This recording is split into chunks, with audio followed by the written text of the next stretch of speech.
Good evening and welcome to the Village of Westmont Committee of the Whole meeting for October 13th, 2011. I'd like to begin by asking our acting clerk, Fred Kimball, to take the roll call, please. Mayor Ron? Here.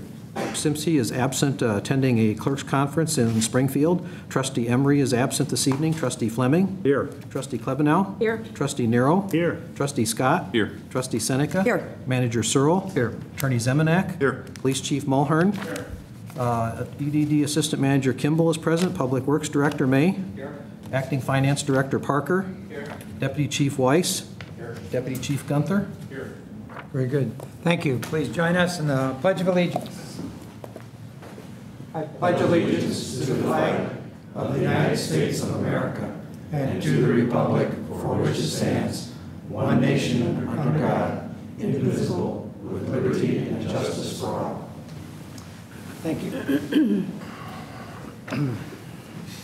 First item on our agenda are the minutes of the September 29th and Committee of the Whole meeting, October 3rd meetings, the 2011 Village Board meeting.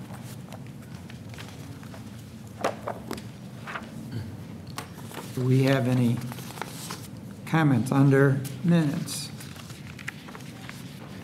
Hearing none, moving right along. Open forum, to my knowledge, we have no open forum requests before us this evening. Reports, the mayor. The only thing I would like to announce at this time is the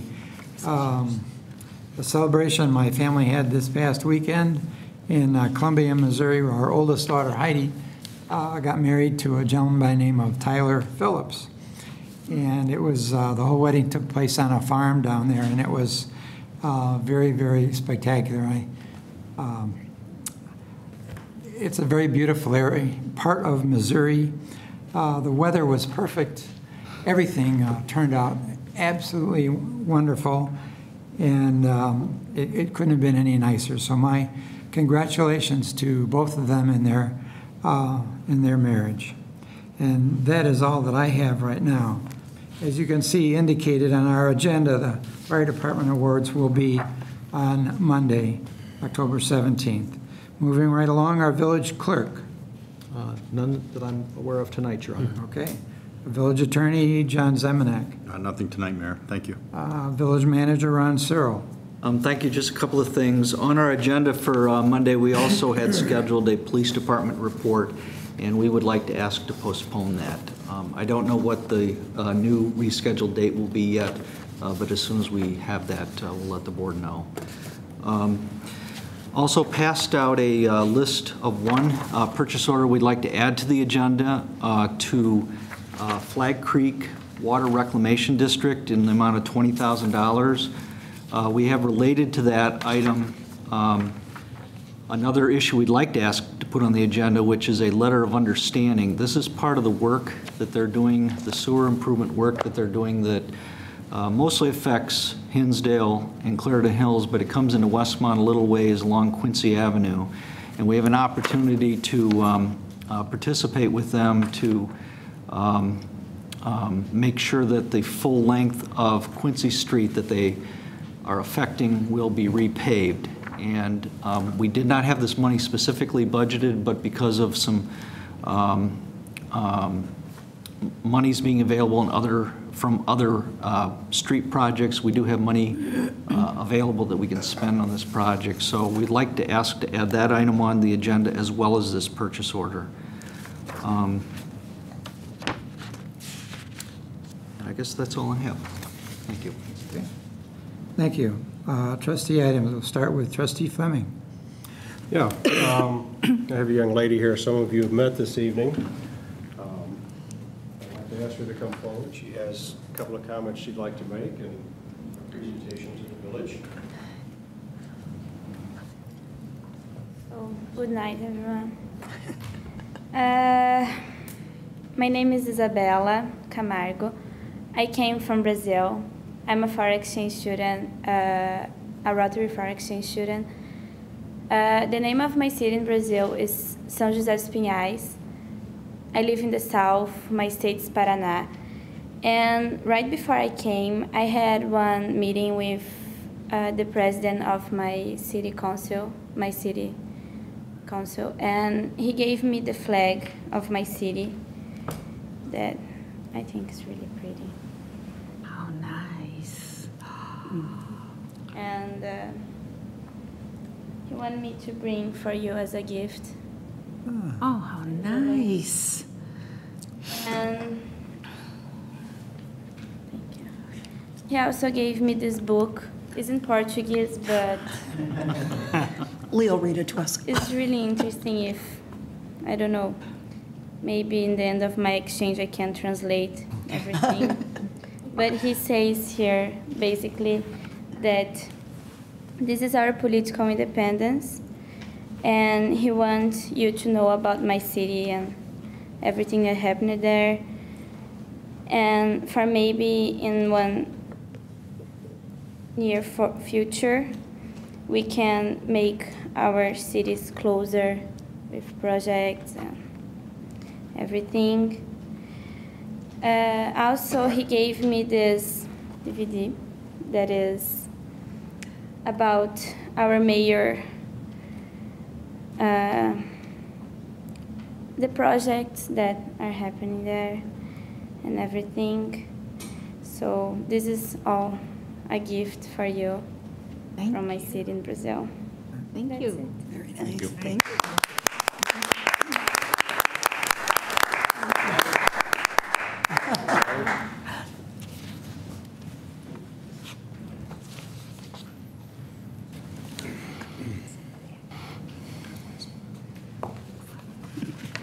Well, I haven't seen you since Tuesday. Thank you very much. It's an honor to accept that. It's an honor to have you here in Westmont as a Rotary Exchange student, especially here at the village this evening. I hope you're having a good time. And after talking with you at our Rotary meeting on Tuesday, this young lady is going to literally be traveling across this country from east to west, north to south. By the time she goes back to Brazil, she will have seen more of this country than I have. Congratulations to you and welcome. Thank you. Thank you. You're very welcome. Thank you.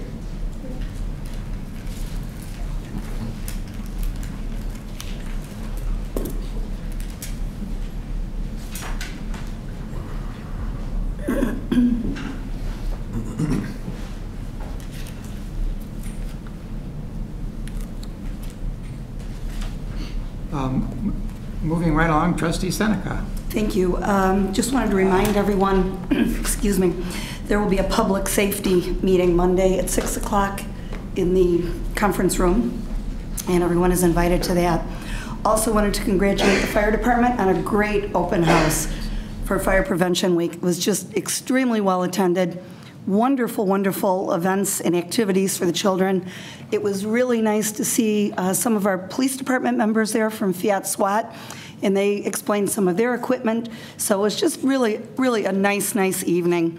Also wanted to, excuse me, I'm sorry about that.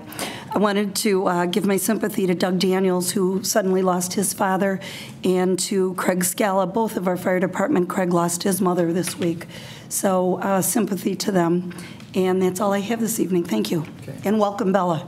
Thank you for coming to Westmont. Thank you. Trustee Nero. The only thing I have tonight is, again, to reiterate what Trustee Seneca said. The fire department put on an awesome open house. It's the first one I went to, and I'll be there every year. It was a lot of fun. It was neat seeing that house really light up that quick. It's kind of scary, but I thought it was very informative and real beneficial to the residents that were there. So it was a great time. Thanks. That's all I have, sir. Okay, thank you. Trustee Klebanow. A couple of items. First, my sympathy to the Daniels family and Scala family. They were sudden deaths, and it's hard to lose anybody in your family, especially your mom or your dad, no matter what age they are either. So my wishes go out with both of them. Next, we will have a Public Works Committee meeting on the Tuesday the 18th at 6 p.m. at the Water Department, the Water Division over there. So if you could put that on your agenda, I'd appreciate it. And tomorrow night is the silent parade Going down, it'll kick off Hinsdale at 7 o'clock and come down Chicago, neighbor Chicago Ave, on the way to Lyle for the service. And I'm hoping that Trustee Nero will make it or not, I'm not certain. But we're going to have Bella on the squad. We're going to really get her introed to the fire department and stuff. So everybody out there watching, just remember when you see the Westmont squad vehicle go by that Bella's on it, and maybe say, hello, Bella, as they're going by. So we'll look forward to her being in this silent parade, and I think she's going to enjoy the service. And hopefully the weather is good, and I'd like to see a lot of Westmont people either at the service or at least standing out there with their candles or flashlights. Thank you. Sounds good. That's all I have. Thank you. Trustee Scott. Thank you, sir. Trustee Klebanow, my wife Fran, and myself had the honor of attending the return flight. We were waiting for the return flight for the honor flight that happened yesterday at Midway Airport. The honor flight takes World War II veterans to Washington for the day. Yes. And then brings them back. And they had a welcome home celebration with over 1,000 people there. And it was a truly moving experience to see 93 guys get off the plane and come down there walking in wheelchairs, canes, crutches, you name it. And to see the expressions on their faces, to see all these people there waiting for them, it was really something. So I encourage any resident to grab their family and go there and experience it and let your kids see what it's all about, because it's really something to see these guys. The average age is 88 years old. And we're losing 1,000 World War II veterans a day in the country. So the clock is ticking. There's one more flight, I think, November 2nd. And that'll be it for the year, and they'll start again in the spring. And who pays for that? It's all volunteer, and it's All volunteer? well, they volunteer it, and then they have fundraisers. Oh, okay. That's wonderful. Was there anyone from Westmont? Yeah, good thing you brought that up. Matter of fact, there was. Bill Bergman was on the flight. And so we were able to say congratulations and welcome home to him. And then Bill and Joe Wavak were there to help congratulate him and welcome him back, too. And Bill Wavak has And he's actually, been on the flight and I already. believe Marcel Levesque as well. Right, Yeah. right. So it was. So we've had lots of people. Very good. It was interesting. We had found out from some lady from Burr Ridge that Lyons Township school districts, all the grade schools and the high school, and even the parochial schools had raised $50,000 and donated it for a flight. So it's something that maybe our districts could look at sometime in the future if they could That's great. do that. But it shows that it's possible. Yeah, wonderful. And that's it. Thank you. Thank you. New business. Downtown Trick or Treat Trail Event. Board to consider an ordinance approving the temporary closure of south 1/3 area of the Cass Burlington parking lot and a sound amplification application for the downtown area event on Saturday, October 22nd, 7 a.m. to 2 p.m.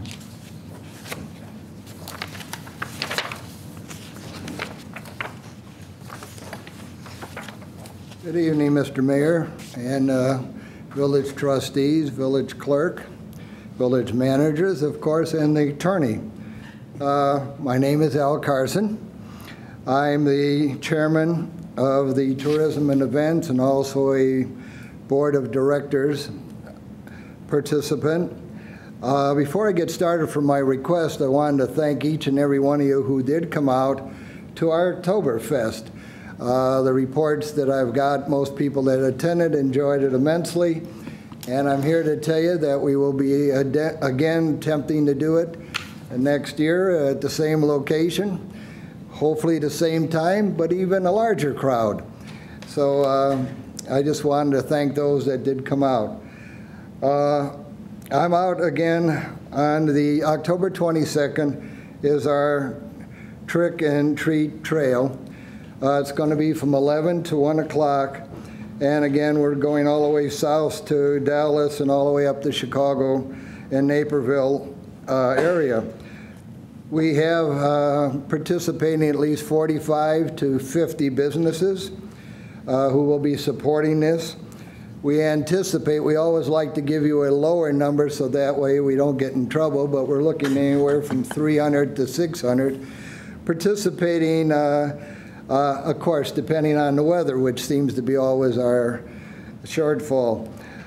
We are going to have a mark where people can see, and it'll be this orange indicator. So as you're trying to find different groups, you will see the orange indicator. We will be giving out awards, certificates, for all the creative costumes that I think you will find. A couple years back, when we had the Pumpkin Fest right downtown, we put it in conjunction with the Trick and Trail. And it was amazing to see all the little kids in all their different costumes. So I think you can come out and you'll be well rewarded by seeing them and the certificates that they get. So my request basically is the use of the south 1/3 of Cass and Burlington parking lot for a radio station that we will have there. And that will be from 7 a.m. until 2 p.m.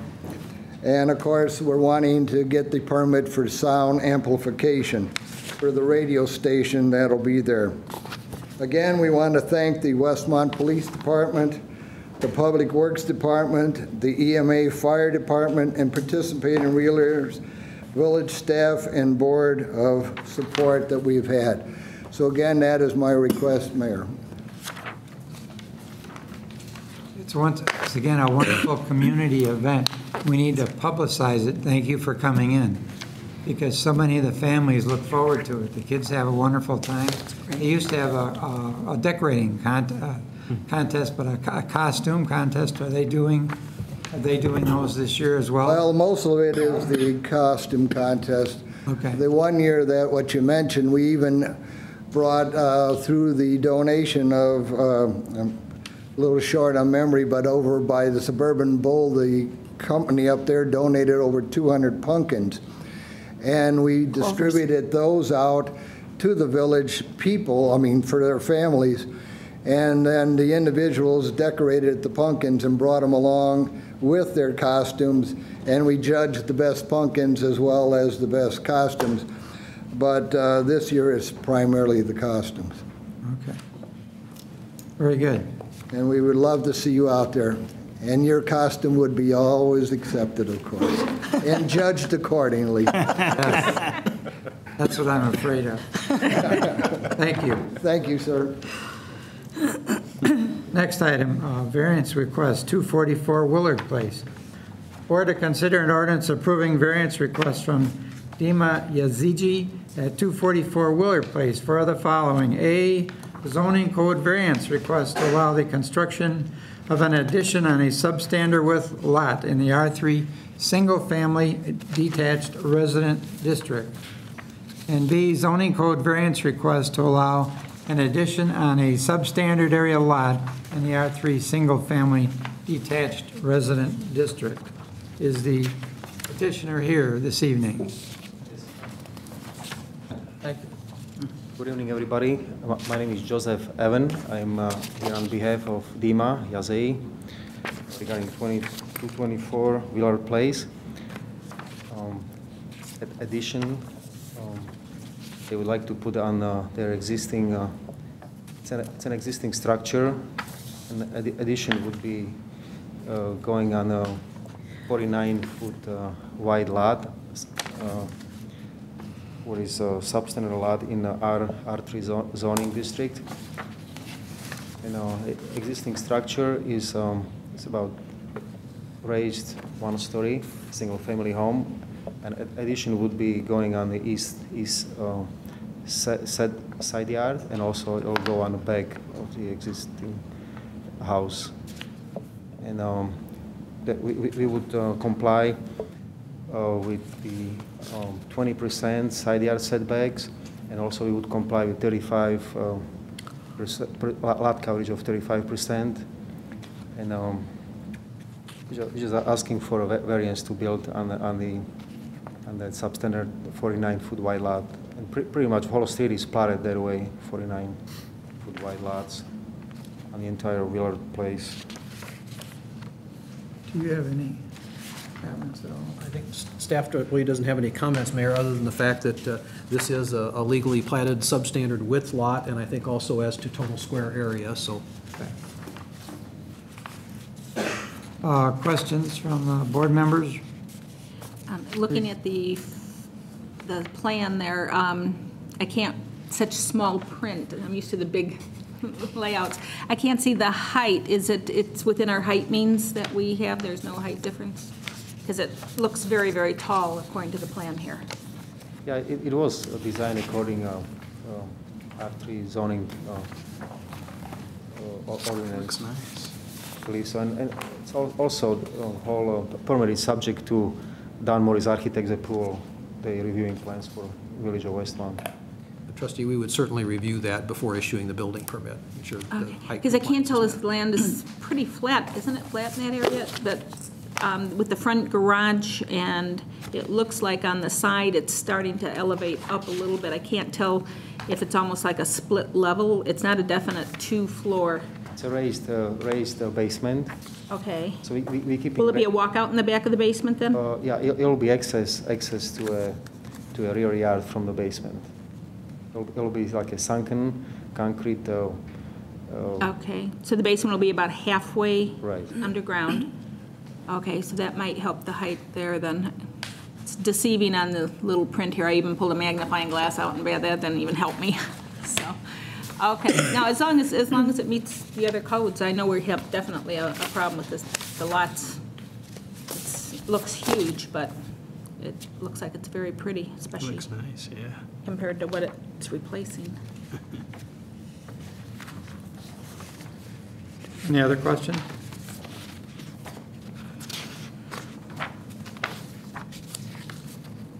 So there does not seem to be any further questions. So with that being said, this will be on our agenda for consideration on Monday evening. Thank you very much for coming in.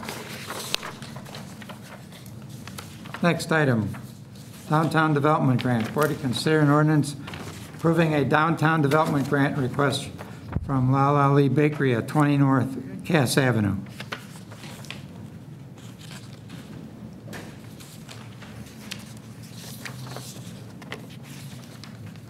I'm Laura Fleming. I'm also representing John Coaster, the building owner, and I'm also the renter.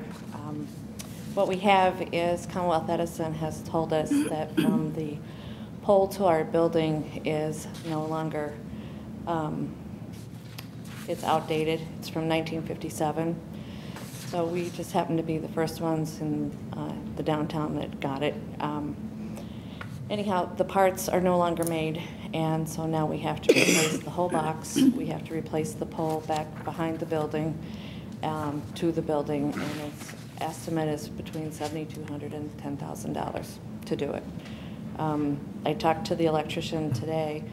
Right now, if everything goes smoothly, we can have the power shut off on Saturday and hopefully have it put back on Tuesday if it's approved after Monday. But the box is from 1957, and as they told me, it's good for 16 years.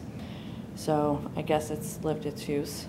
And so I'm asking with help on that because it's between $7,200 and $10,000, and we've already put in, upgraded all the electrical on the inside, as well as the fire, as well as we put new awning and new window and a lot of new things inside. It's point of there's not much money left to do that kind of stuff.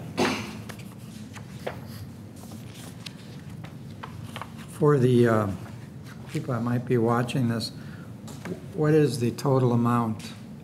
The cost is $10,000, and how much will the grant? The cost is approximately $10,000, and the grant will be for $3,000. $3,000. Mm-hmm. Okay. Very good. Any questions from board members? I have a question. Maybe it's more of a legality, but I can't figure out how a pole is a responsibility of a building. Usually the poles are the responsibility of the electric company, and I think it has to do with the location of the pole. but the pole is still theirs. I mean, a lot of people who have this electric pole in their backyard because that's the only way they could feed it, if they knew that they would be responsible to replace a pole, I think we're going to have people in here hot and heavy. That is ComEd's pole. I don't understand why it's not ComEd's responsibility to replace a pole? Well, their pole is the leaning pole that's leaning up against the building next to us.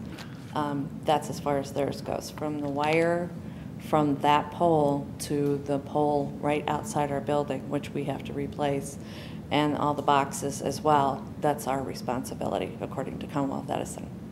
Does each store back there have one of their own poles, or there's more people sharing on that? Is that strictly your pole? That's the pole that's right outside my building is strictly mine. Most of the units are, the boxes are from the 60s and the 50s, so just that I happen to be the first one, so. But every store down that street has their own There's box and a pole. main pole that's in the alley, and then from there, there's another pole that goes to in front of, behind the building, and then from the pole to the building that's another pole.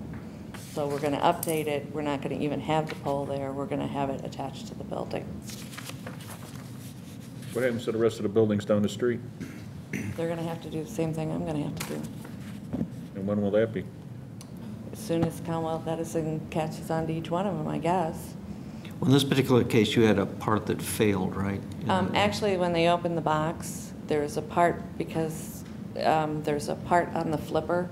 Mm-hmm. On the one box, I have two boxes, and on the one box, the flipper had a part that was missing. Those parts are no longer made because they were from the 50s, and that's why.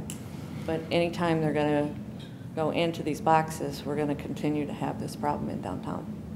So until they really have an issue with the building down the street, Till it fails. until it fails, that's when they'll come in and tell people they have to do it. Then it's going to be one by one by one.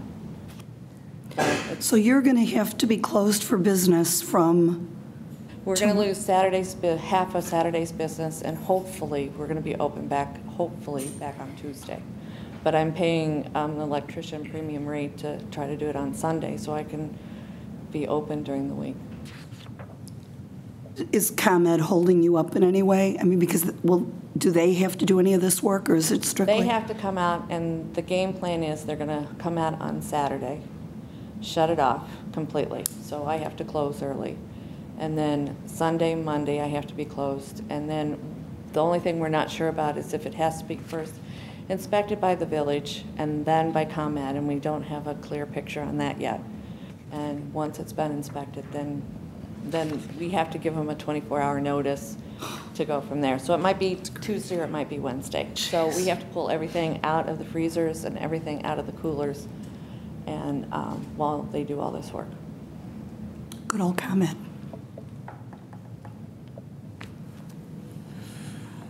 So unfortunately or fortunately, I have to say fortunately in my case, I'm hoping that we qualify for the grant. Unfortunately, we have to come to you guys and ask for the grant to help us. Otherwise we're going to have to be shut down, is basically what Commonwealth Edison said. I always thought ComEd was responsible up to the building itself. No, usually the lines, and it sounds like this is a support pole on your own property, are going to be property owner's Because I know responsibility. years ago when we had an electrical problem, it was between the pole and the house, and ComEd had to come out and take care of it. Yeah, well, I also have to have AT&T come out, and I also have to have one other company come out because the lines are so low. So once we get the post up high enough, we're hoping that will take care of it. But we're having to go with a 4x8 on it. So the gentleman that I'm using is 4-Star, and they're the ones who did the Walgreens on Casanaga. So they've done all of the interior work on our place. And basically, this is, you're here for your landlord? Landlord and for me. And for you, but I mean... Eventually, I will end up owning it, but for now... Okay. Yeah, the both of us. It's whether he pays for it now and I pay for it in rent later on, or, it's one of those kind of situations. You'll be the only business without power for that time frame? Yeah. Unbelievable. Okay. But I'm kind of borrowing stuff from like John next door and wherever I can put things. Any other questions? No. Okay. Okay, thank you for coming in. That'll be on Thank you. Monday's agenda. Second downtown development grant. Or to consider an ordinance approving a downtown development grant request from Framemakers at 10 North Cass. Your Honor, this afternoon I was contacted by telephone by an employee of the Framemakers company, indicated that Ms. Latzel, the proprietor and the applicant, is ill this evening and unable to attend. After wishing her a speedy recovery, we suggested that perhaps if the board had any further questions, provided Ms. Latzel is sufficiently recovered by Monday evening, that she could be present to answer any questions the board may have at that time. That sounds good. Anybody have any problem with that? No. Not at all. Okay. Very good, thank you. Next item, Westmont Standard Market Class 17 liquor license. Board to consider an ordinance increasing the number of Class 17 liquor licenses by one to allow the liquor commissioner at his discretion to issue a license to the Westmont Standard Market at 333 East Ogden in Westmont. Good evening. With me tonight are members of Standard Market who would like to introduce. The front row is Phil, who's a partner. Sam is beverage director. Vince, partner in the back row, blue shirt. And then Craig, restaurant manager for the new Standard Market. A little bit of a presentation for you tonight, just so you can visualize what's going on. They are in full gear. They have an opening coming up in a few weeks, which Phil will talk about in a few minutes. Some of the pictures that were taken this week. I took one picture today. There's also some artist renderings because obviously it's under construction and they're feverishly trying to get it finished. As a requirement for the Class 17 license, I conducted a thorough background investigation of the owners and the managers of the new Standard Market. I would have to say that the partners come from a very diverse background with a lot of experience in the private sector. One of the things that was extremely impressive about the management team is their ability to find experts in the field for things that were specific to their type of operation. So for things like their meat department, their produce department, and their liquor department, they hired the right people and put them in the right places to make this a successful operation. Today, Economic Development Director Kimball and I conducted an on-site inspection to make sure that they were in compliance with the Westmont ordinances for square footage and essentially lay of the land. This is a unique operation, and we want to go over the Class 17 guidelines very quickly. As you know, the Class 17 liquor license was approved about a month ago by the board, and we have 3 geographical locations within the structure that will have alcohol or liquor in one form or another. So in the Standard Market itself, we have packaged liquors, which are for sale, but not for consumption on the premises. In the Standard Grill, there's liquor sold for consumption on the premises, as well as in the wine bar, liquor for sale on the premises. This is a shot of the wine bar area. So this will contain on the right side the packaged alcohol, and on the left side will be the wine bar area. This picture was taken this morning, and you'll see this structure in an artist rendering in a few slides. So use that as a landmark, but this is the physical entry into the wine bar area. Right now I'm going to introduce Phil. He's going to step up and he's going to talk a little bit about the packaged alcohol.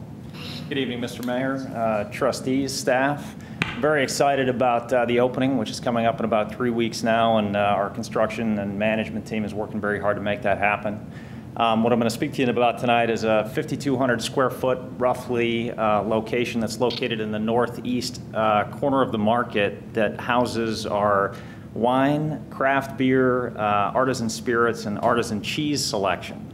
That would equate on a product basis to about 400 SKUs of wine, roughly 200 SKUs of craft beer, and less than 100 SKUs of spirits, a very small section.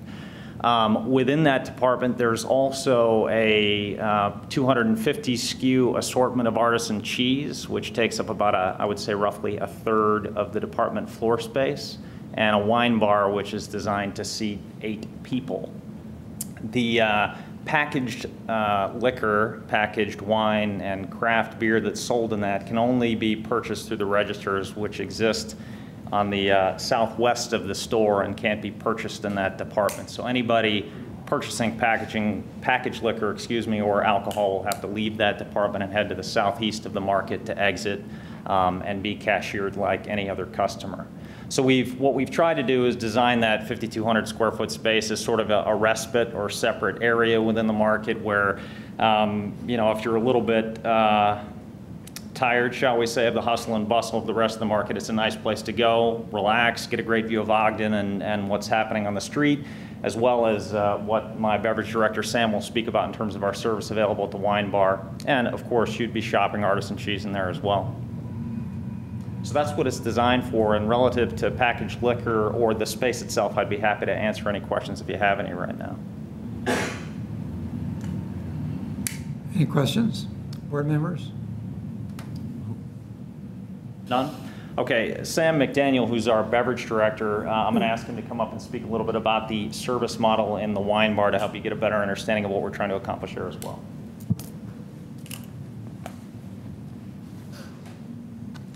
Thank you, Jim. Mr. Mayor, trustees, everyone, thank you very much for having me. Yeah, so my job is basically overseeing the service and sales in the beverage department to include the items that Phil just mentioned. You can see in the picture here, in the very under construction state that it is right at this moment, just to the right, what looks like an empty space is actually where the wine bar will, that other side of the curve there, 8 seats around the corner there, a service model that includes wines by the glass.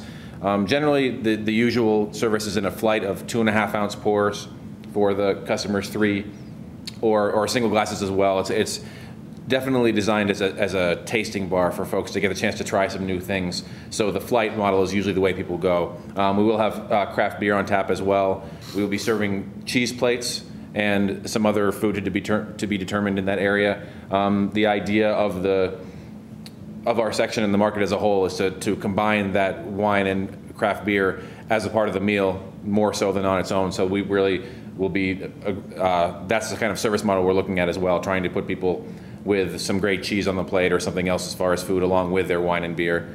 And it's a very contained location, only the 8 seats there. There will be at least 2 staff members behind that service area with the cheese in the bar, as well as 1 on the floor at all times, generally more than that, but that's the minimum that will be there. And it's a relatively simple explanation. Anybody have any questions about how we'll be doing the service? Thank you very much. Next up is Craig to talk about the standard grill portion of the business. Mr. Mayor, trustees, members, thank you. So the restaurant, which is referred to as Standard Grill, is a straightforward fast casual restaurant. So order at the counter, have a seat, and then a server will bring you your food. Real plates, real silverware, real glassware, as opposed to served in a basket or paper cups, or help yourself to a soda dispensing machine. That won't be the case. The menu, as far as it relates to liquor, beer, and wine, in conjunction with the wine department, we're going to leverage that and offer, craft beers, varietals of wine that you wouldn't be able to find at just any traditional restaurant. Just to, like Phil mentioned, 400 SKUs in a fast casual restaurant is something that most people couldn't have. So we'll offer any select few of those 400. So when we open, we'll have 6 out of that 400 with a constant rotation, taking advantage of the variety that we have. And then as far as the liquor goes, much more of seasonally based liquors. So it's not a vodka and soda type of bar. It's more of a fresh produce muddled to create a seasonal cocktail, which when we open up, we'll have 4 seasonal cocktails as a varietal. And again, much more in conjunction with food, but because of the the great selection that we have from the market, we felt that it really worked in conjunction with the variety of food. So if anybody has any questions. What's a seasonal cocktail? So a seasonal cocktail might be when we open up the list we put together, like muddled fruit. So we have a, let's see, what were we working on? For the seasonal as of right now, we could do something, some sort of spiced pumpkin martini, something like that. Oh, We would take advantage of the produce and other products that are available in the market to make a drink that showcases not just the liquor, but the other products in the market as well. What are the hours for the grill going to be? So 11 a.m. to 9 p.m. Nice. Yeah. I've been following the photographs on Facebook, and the food looks really good. Good, thank you. And that's what it's really all about. It's all about the food, so. Service too. Thank you. Okay, obviously with a 33,000 square foot facility, security is an issue, something that the management team has definitely addressed. As Phil said earlier, geographically, the wine bar and the packaged alcohol is way back in the corner, away from the entry and the exit points. So you have to really be motivated to go back there and steal and try to get out, which we liked a lot. As Sam brought up, staff on the floor in the wine bar itself, a minimum of 3, most likely more than that. There will be small signs designating boundaries, and there will be advertisement where exactly they can not have alcohol. So the alcohol will not be, loose in the store walking around in the various aisles. So, and again, very, very good hard physical geography within the layout of the floor plan. Very nice 4 video cameras will be in the wine bar area, so covering that 5,000 some odd square feet. State-of-the-art digital DVR recorded video cameras, down on the point of sale in the wine bar, aiming at all the packaged alcohol will also be up and operational. And as the Deputy Liquor Commissioner, I explained the process for our liquor compliance checks. And they fully understand how we enforce compliance with the liquor regulations. So with that, I'm going to call Phil up one more time to give you some closing remarks and answer any questions. Yeah, thanks, Jim. On behalf of the team, I'd just like to say thanks so much for considering our operational model. And certainly I can say from Vince, Andre, myself, Brett, Tim, and the rest of the team, we've been tremendously impressed with the both guidance, I should say, and cooperation we've had from every member of the staff, and continue to get that each and every day. And really, that's probably the only thing that would allow us to continue and have a successful opening on November 4th. So we really feel like, from a team perspective, this is a strong effort from Westmont in terms of helping us get to the finish line. And the last time I checked, I think this morning, we were probably north of 200 employees that we've hired thus far, with I would say, a very strong cohort of those from Westmont itself, which is something we indicated to you during the approval process, and something that has come to fruition, and we're just very excited about, because I think it will have a very, very strong neighborhood feel. We're excited about it. We're 3 weeks away, and Lord willing, we'll be on time. Happy to take It's going to be a wonderful new addition to the village, and we know that your location on Ogden Avenue is excellent in terms of exposure, and we couldn't be happier having you invest as much as you have, not only in this operation, but hopefully other operations within the village as well. Yeah, thanks very much. And, I speak for the team in saying that we hope, we're going to be here for a long time and be very integral to the community, and I think we won't succeed without that focus, so very happy.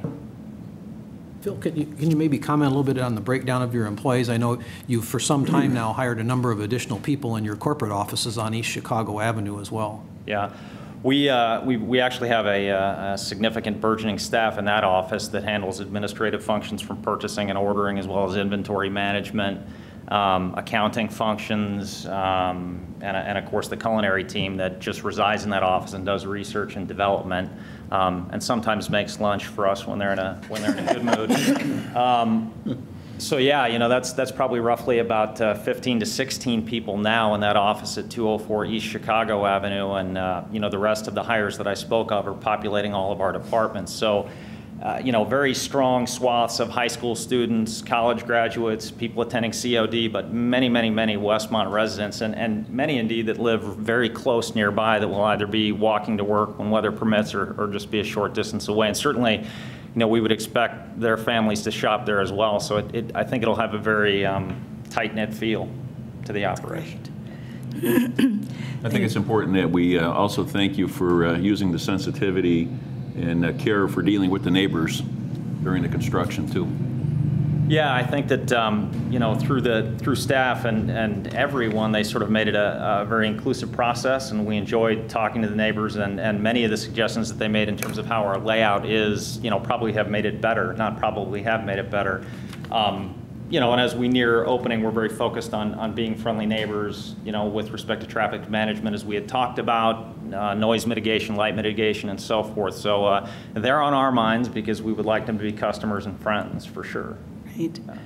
Great. I know you're working very hard to meet the opening date, but is there any update you can give us on the restaurant that will be across the street? Yeah. Or is it just too early for that? Yeah, Vince, if you'd like to comment on construction, you're welcome to. Yeah. Yeah, so the restaurant is moving along at breakneck speed as of Friday of last week, and we intend to have it open the second week of March, and I believe that that's going to happen. And just to echo what Phil was saying, so with the site and with the neighbors, the sidewalk went in on Richmond, and it's really well used. You'll remember that from the contentious hearing that we had back in the day. And the additional 27 trees that we planted over and above our landscape plan all took, and none of them died, which that's along the Katie Lou property and the Konopka's property. The turnaround that we put in for the Lonnies is taking root, and they're shielded, and they have a 3-point turn in their driveway. And you know, we've built relationships with all the neighbors there. We have a lot of high school kids that are, if not immediately adjacent, within a stone's throw of the property that are coming to work for us. And it's turned out, you know, something I think people are real concerned about, the fear of the unknown, and it's turned out to be a really good relationship, and we think we'll have a lot of customers there. And to the folks in Westmont that are watching this via television, we wanted to extend to all of you that we're going to be inviting a very large percentage of Westmont, as much as we can cover. These mailing marketing things are pretty targeted, and we're going to put up something really unique for people of Westmont prior to opening. So. Great. So, And your store hours? 9 to 9. 9 to 9. 7 days? 7 days. 7 days, yeah. Excellent. Thanksgiving, Christmas are closed. Thanksgiving, Christmas, Easter. I don't know. Thanksgiving, Christmas for sure are closed. Okay. Thank you. Okay. Very good. Thank you. Thank you very much for coming in this evening. Deputy Chief Gunther, one question. The liquor license is held by, is it Standard Market LLC? Correct. Okay. I just need that for the ordinance. Yes, that was on the application. Yep. Thank you. Next item, Class 2 liquor license reduction. Board to consider an ordinance reducing the number of Class 2 liquor licenses by 1 due to the closure of the Brickyard Grill, a restaurant formerly located at 244 North Cass.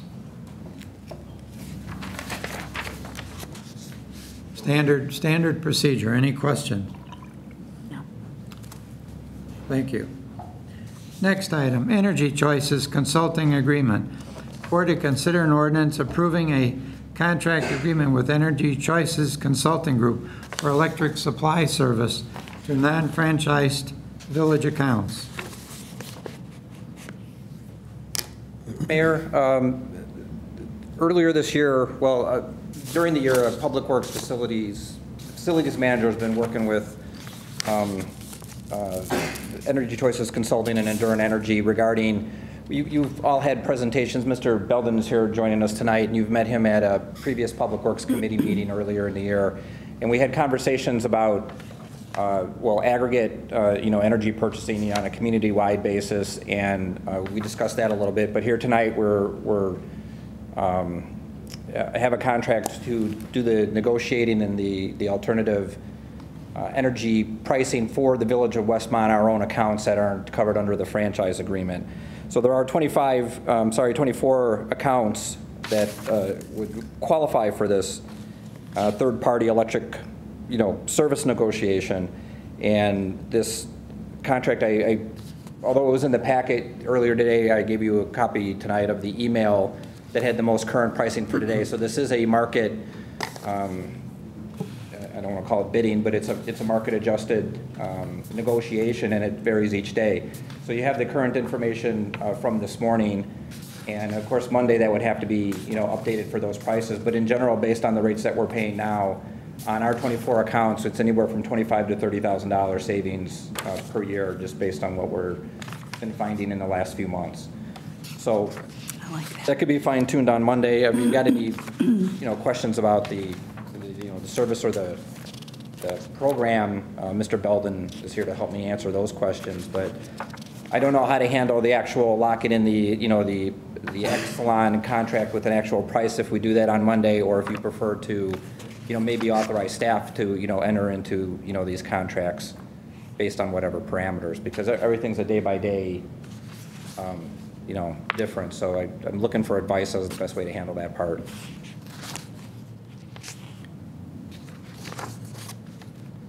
Let staff handle it. Yeah. Sorry, yeah. Staff handle it. I think that makes sense. I think it's a little cumbersome otherwise. Yeah. It goes up a cent, a down a cent. I mean, Yeah. you're still saving $30,000 or approximately that, so. You lock in at the best price you think you can lock in at any given time. It's like buying lumber on futures or whatever. I mean, it's going to go up or down, whatever, and you just roll the dice and take the best shot. Mr. Belden, do you have anything additional that you wanted to add to this presentation, or in terms of clarification for those here, those that might be watching this on TV? Good evening, everyone. Yes, I'm here to answer any questions about the process, what we've gone through with several staff members of Public Works, the presentations that we've made to other members of staff as well.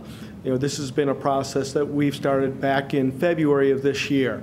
We've monitored the market, we've done analysis, we've gone to the market on several occasions to verify and validate that yes, indeed, the savings can be done safely, credible, and will be in the best interest of the village. You generally describe what it means to go to market.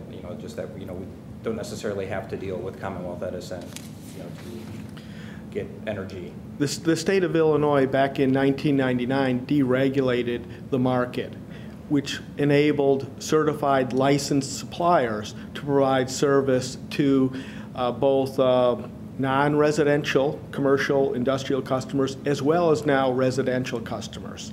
So the process, we call it deregulated. It is still thoroughly regulated by the Illinois Commerce Commission through a process of licensing everyone who's involved in the sales process.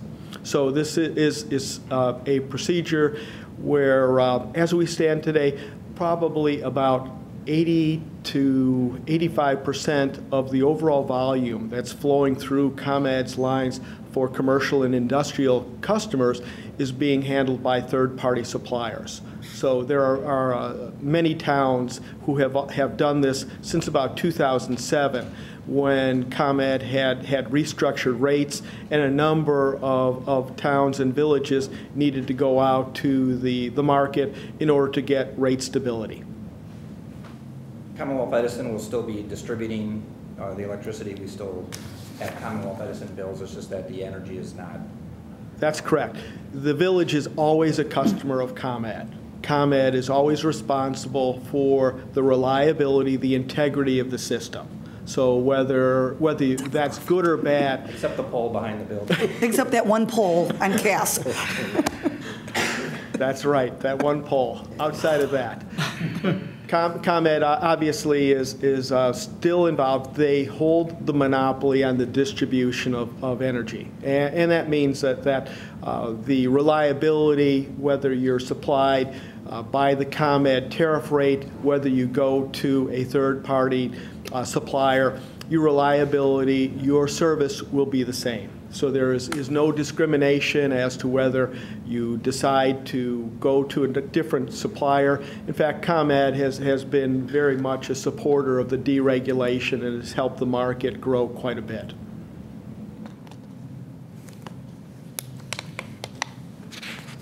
Questions for Mr. Belden? So in other words, our service can still be lousy, but our prices might go down. Yes. We'll be paying less for lousy service. Pay less for lousy services, you know, I mean, it's. It never did ever make sense to me when I hear this, how you can supply us the same thing cheaper when it's the same company, and it irritates me to think that we're paying, and I don't, it just really irritates me when I think about how this is pulling off, but. Same thing with the gas companies. They Yeah. do the same thing. I know, and it doesn't make sense, but now, am I understanding that we're taking a chance? I mean, are we guaranteed that we're going to be paying a lot less? Or is this roll the dice and hope that when we jump in the pool that it's low?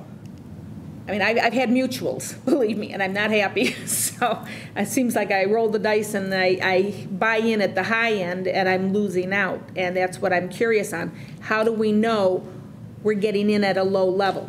That's a good question. And the rates that we're seeing right now compared to the current rate you're paying with ComEd is approximately 34% less.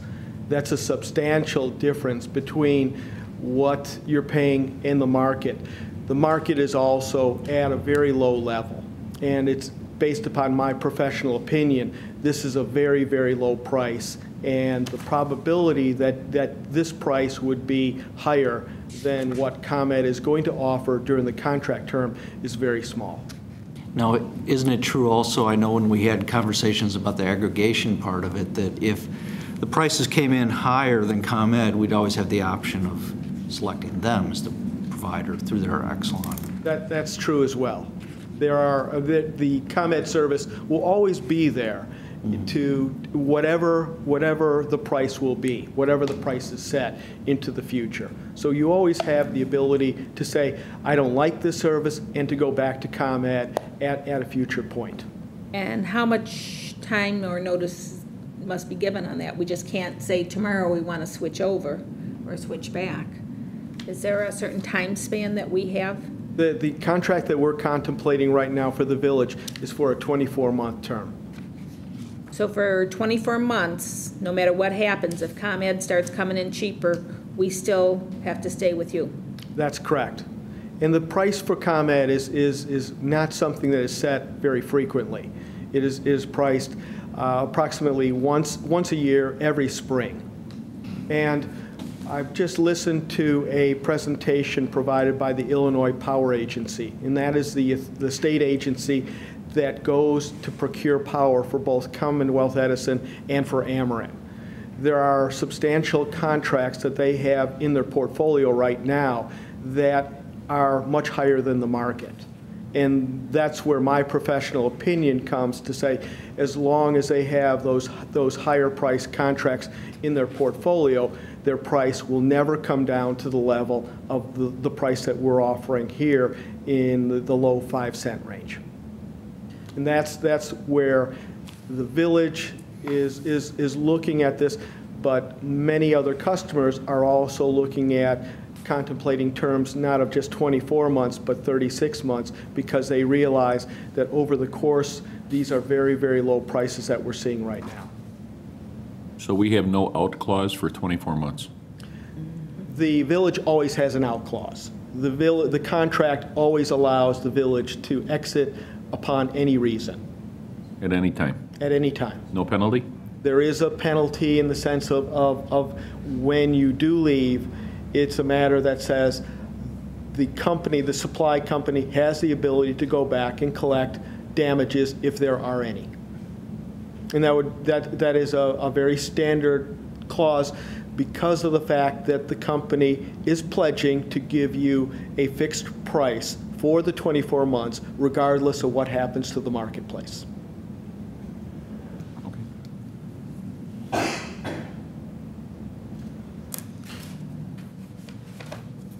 So according to what the attorney is saying, that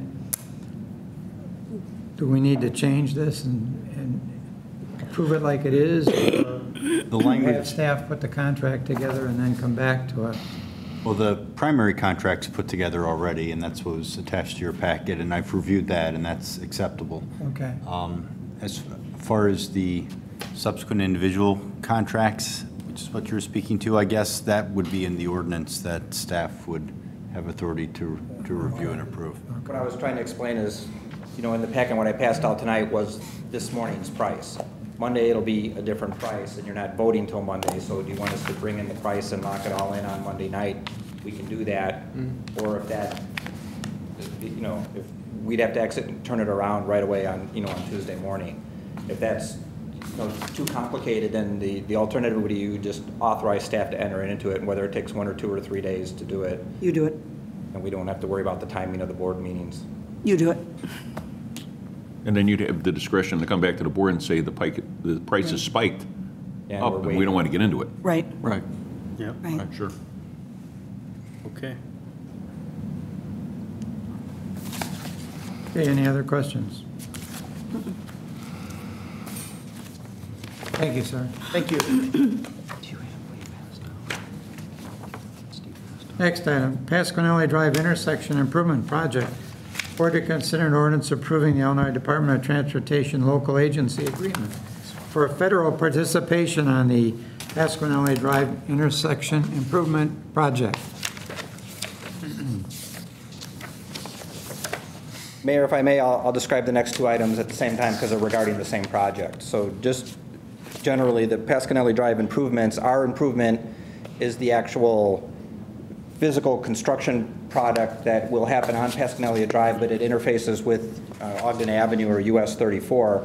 So therefore, we have a very close relationship with the Illinois Department of Transportation, who has jurisdiction over that road, and they are also the administering authority over the federal grant monies that are being used to fund this project. So the first item, the item number 9, is the local agency agreement with the Illinois Department of Transportation that identifies what the different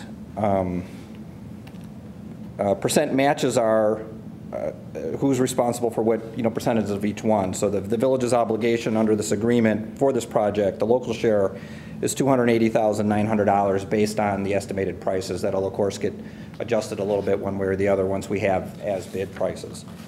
And that is budgeted, and we are, and on our end, we're funding that with motor fuel taxes as far as our match. The next item 10 is for the same project, but the design engineer, this is the construction engineering services agreement that also is, although they technically work for us, it's being paid for with grant monies, and the relationship is also with the Illinois Department of Transportation. So you'll notice the form, the engineering services agreement is an IDOT contract, so that's been reviewed. And this is for construction services to, it's phase 3 construction, phase 3 engineering services, which is the construction supervision. That is in an amount of $114,119.92. And just in general, there is, because it involves intersection widening and the complex intersection, well, you know how long this has been going on for, you know, many years, but right now it is scheduled to go out to bid in January, but we know that they're not as far as along as they want to be with land acquisition as far as at the corners and everything too. So I'm not confident it'll be bid out in January, but this very much looks like 2012 construction, that we can finally get this improvement done.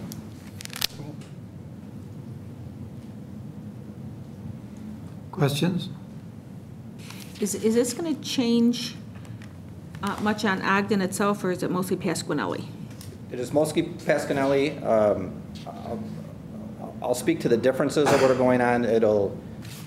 The Pasquinelli leg will interface with Ogden, and it will have a dual left turn capability. So we've got a very big congestion problem, particularly in the PM peak period, where there's a lot of left turn demand that they can't get through on the cycle length that IDOT will afford them, at that traffic signal. So there's always a lot of backup on Pasquinelli. And in fact, if you watch out there, there's a lot of clever dual left turns going on anyway. On the Ogden Avenue one, the state is picking up those construction costs, so they've got some improvements on there with street lighting, and I believe there's a little bit of widening to accommodate a right turn lane, which would be westbound right turn onto Pasquinelli, to accommodate that demand, because in the morning there's a lot of traffic backing all the way up to 83 for traffic waiting to turn right into there, so they're going to try and take as much as they can of that off to the side to promote progression for the through movement, they would call it. Okay. So those are the significant changes, which is why it's taken so long to solve the geometry out there. So on the north side of Ogden, they're hoping to, have like a dedicated right lane for people who are coming off and want to turn on to Pasquinelli. Right. So that won't hold up anybody. Well, as many people anyhow, it's still yeah, but I mean, it'll can't help be long enough. Alleviate Ramp a little is right bit. there. So. I was concerned about the left hand. You said it's going to be a double left hand off of Pasquinelli? Yes. And the light to go south on 83 is within feet? Right, and I can't say that I've got that intimate a familiarity with the construction plans, but the signage on Pasquinelli would have to, indicate, and the traffic on Pasquinelli are, 99% of it are people that are on it daily. It's servicing that whole, office park. So they'll learn which lane they need to be in. So the people that are accessing the southbound 83 ramp, which is the first one, will need to be in the leftmost of the left turn lanes so that they can pull, right into that. And the ones going down to the other one or staying on Ogden Avenue would use the other lane. We'll have a chance to be on the other side Right. and still get it. Okay. Okay. I was just worried that somebody may be on that inner left lane and they don't have very much time to try to cut in to get into the south lane, and that's Or what the I was guy in the outer lane trying to get back in line. True. So, okay. You got to rely on peer pressure to, Well, they'll have to work it out, I guess, once they're.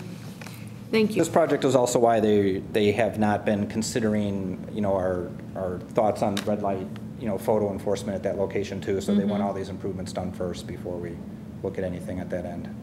Okay. As far as IDOT's opinion, our decisions are our own. Okay. Thank you. Okay, thank you, Steve. Next item, lighting upgrade, fire department. Board to consider an ordinance approving the following.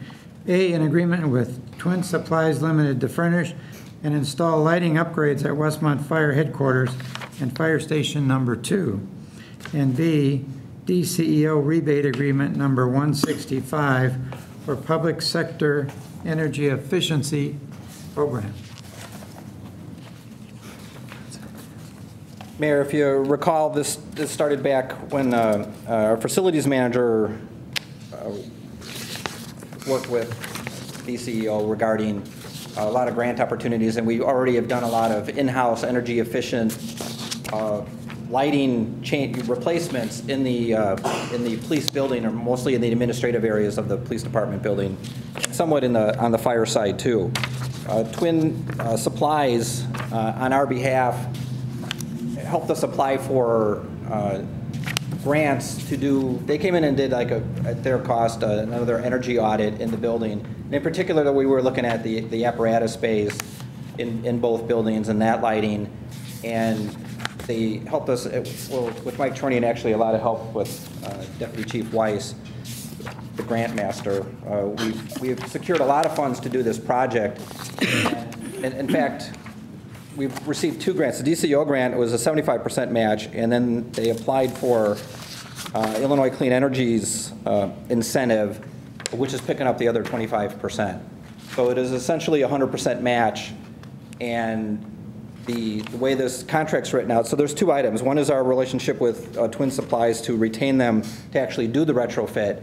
And you'll notice in their contract that they don't get any payment until we get reimbursement from the grant money. So and they'll do all the submissions, and it is their job to do, and that's all built into the price of doing the work. So I call it a 100% match. If you actually look at the estimate and what they estimate we get back, we're within $200 of what we would owe them at each building. Is there a separate agreement that'll come to the board for that other grant? There will. That one, we only have verbal information that we've received it. This morning, Mr. Chorney was trying to get, something written to confirm that, but we don't have an actual agreement document or a grant terms available for you yet. But so maybe that'll be as soon as the next meeting. But for all practical purposes, they do all the work, and we do nothing but, collect a check and then pay them. Okay. Any questions? Okay. Next item, natural gas use tax. Board to consider an ordinance imposing a tax on natural gas use that is not subject to the current municipal utility tax. Good evening, Mayor, Village Board. This is an item that was discussed at our last Administration Finance Committee meeting, but for the benefit of the public, I want to go over some of the background again, just briefly. As you'll recall from the budget discussions, and as I have illustrated on this graph that I've placed here, as the screens turn on, you'll be able to see them. So as you can see, this shows the natural gas utility tax receipts we've received over the last several years, and you'll notice there's a very large decrease between 2009 and 2010. There's almost a 20% decrease right there, and as the board will recall, we discussed trying to figure out what this decrease was due to and where this money had gone.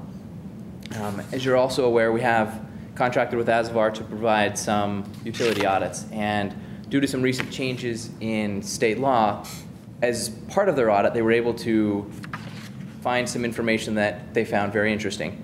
And this information that they were able to find, sort of in the course of doing their audit, they were able to find some information that gave some clues as to what had happened to that revenue. Apparently, due to some regulation changes and deregulation in the natural gas industry in the state of Illinois, there are now companies that are able to provide natural gas to residents in our community, but to do so without paying our municipal utility tax. So companies that have incorporated out of the state, that are out-of-state suppliers, are able to provide this natural gas to residents and businesses in Westmont, but not to pay the municipal utility tax.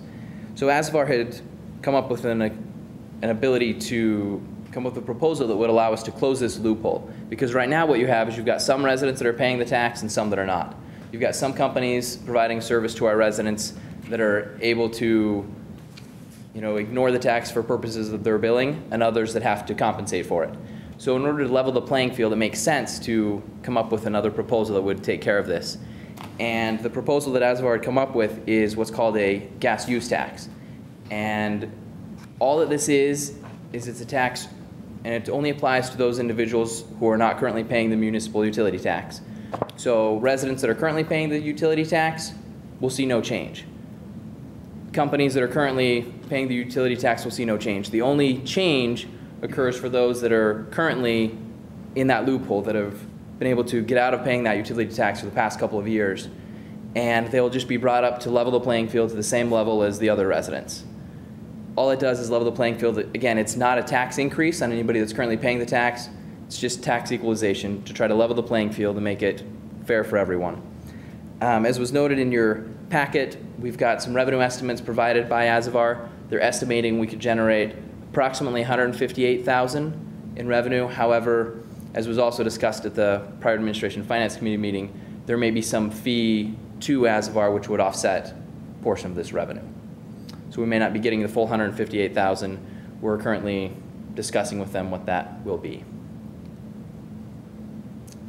Any questions? This possible fee, would this be an annual fee or a one-time fee? It's a tax. Well, he said the tax part we're For going to as of are. Oh, the as-of. Yeah. 60 months. Yeah, so the worst case scenario would be an ongoing percentage of what we collect for 60 months.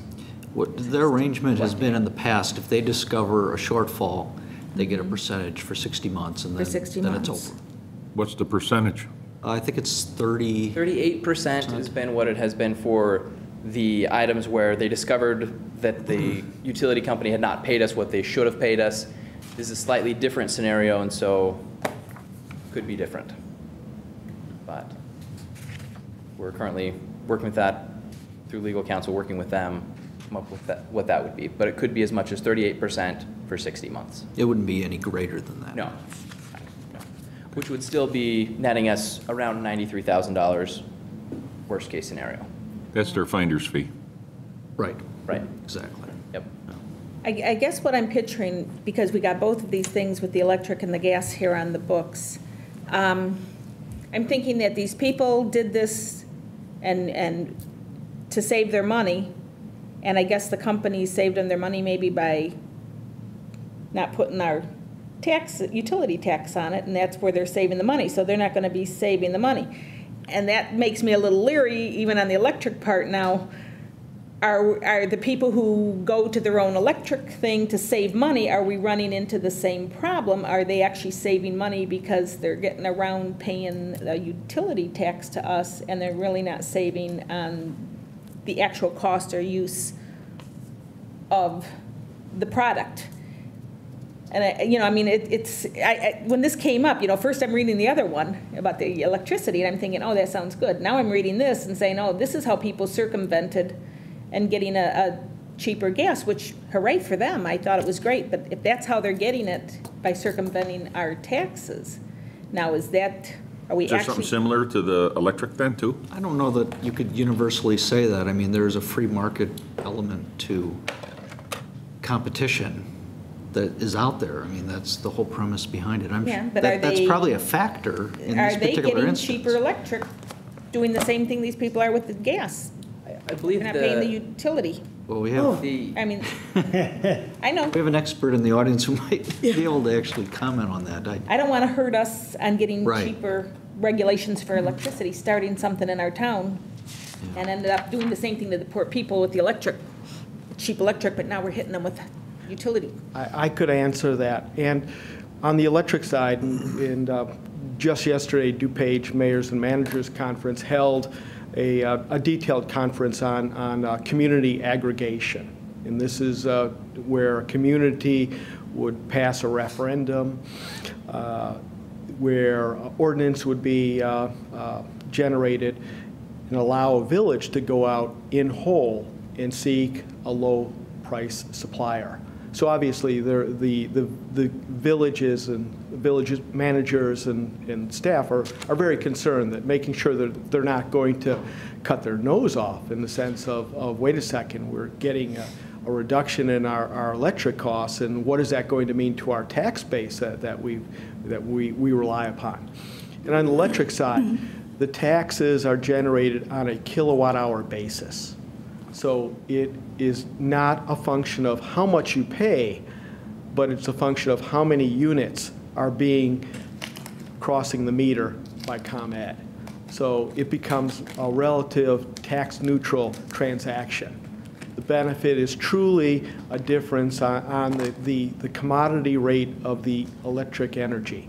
And it's not because they're shortchanging any of the tax structures that are in place, whether it's for the local municipality, whether it's for the state, et cetera. So that has been well thought out.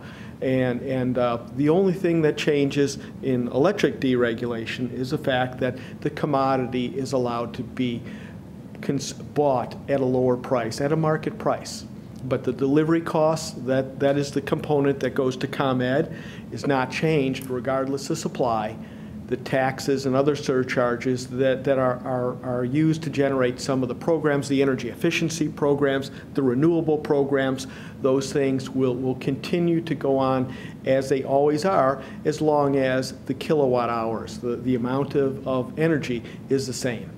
Well, I would presume the gas would have been the same because they would use what, therms or whatever unit they measure by, and if their whole sale pitch probably was it's cheaper, you know, per therm unit or whatever unit of measurement, and obviously there's something's gone wrong if we're not getting the utility. Keep in mind, it's a different market dynamic as well. You're talking about aggregating electricity for the consumer throughout the whole community at a certain price.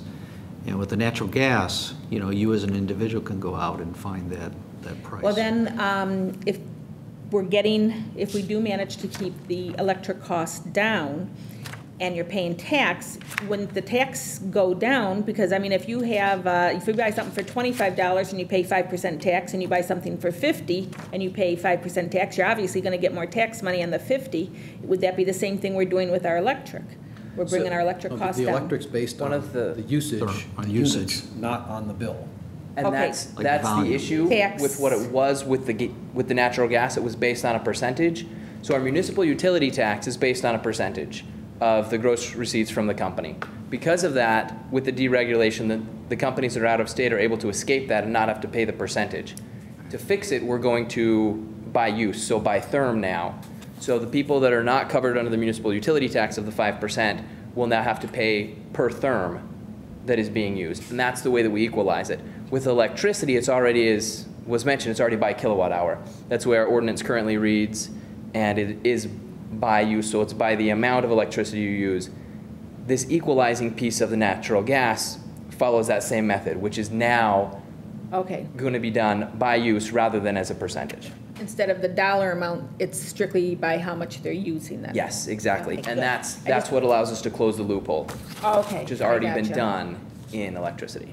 Okay, I got you on that. Okay, thank you for explaining that. Are there questions or comments? Thank you, Spencer. Thank you. DCEO Grant Survey Agreement. Board to consider an ordinance approving a grant survey agreement with the Illinois Department of Commerce and Economic Opportunity to supply and install a new emergency warning system. This is the item that I brought up at the last meeting that I explained to the board that because of the time need, we needed to execute that agreement, but we would bring it back to you to retroactively approve that. This is a grant measure that State Representative Patty Belloc championed for us through the state of Illinois. And it will be used to replace the siren that we have at 39 East Burlington, which is, I believe it's the oldest of sirens. Oh, we have two of them in the same age category, and that's one of them. What's the location, Ron? That would be at the water treatment plant. Okay. Any questions?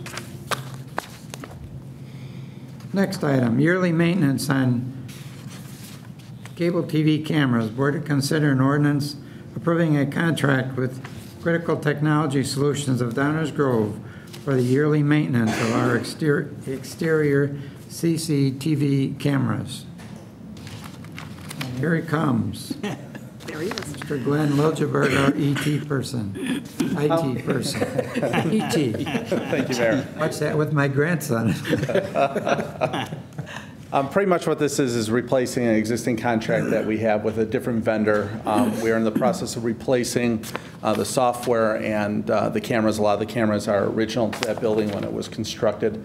And when we started looking at the system, we rebid or reacquired pricing for maintenance on just the exterior cameras, as all the interior cameras do need to be replaced as they die, and there's no reason to keep maintenance on those cameras anymore because they will not replace them. They're all end of life. So whether we paid for maintenance on them or not, we would still be responsible for the cost of replacement once those cameras had to be replaced. So the new maintenance agreement for the exterior cameras is, I think, $295 a month, which is less than what we were paying at $450 a month for the whole system before. So we're going to redirect that the money towards replacement cameras as they break over the next couple of years. The new system will also be an IP-based system, which will allow us to fold additional cameras into the system at other locations throughout the village, at Village Hall, Public Works, and so forth.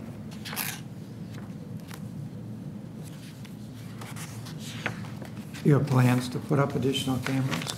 No additional, just replace some of existing ones. I know next budget year, Public Works wants to add some more to some of their facilities. Okay. Sounds good. All right, any questions?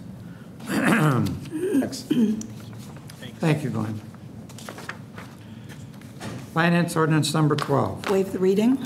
Request is to waive the reading. Purchase orders.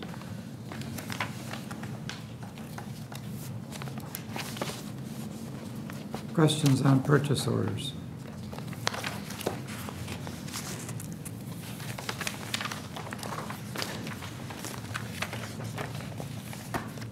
Okay, hearing no questions on purchase orders.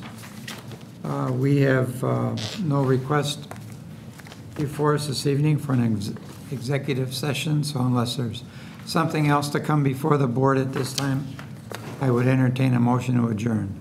So move, Seneca. Second, Scott. Roll call. Trustee Fleming?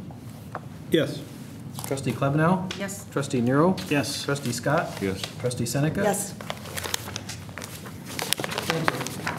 This meeting is adjourned.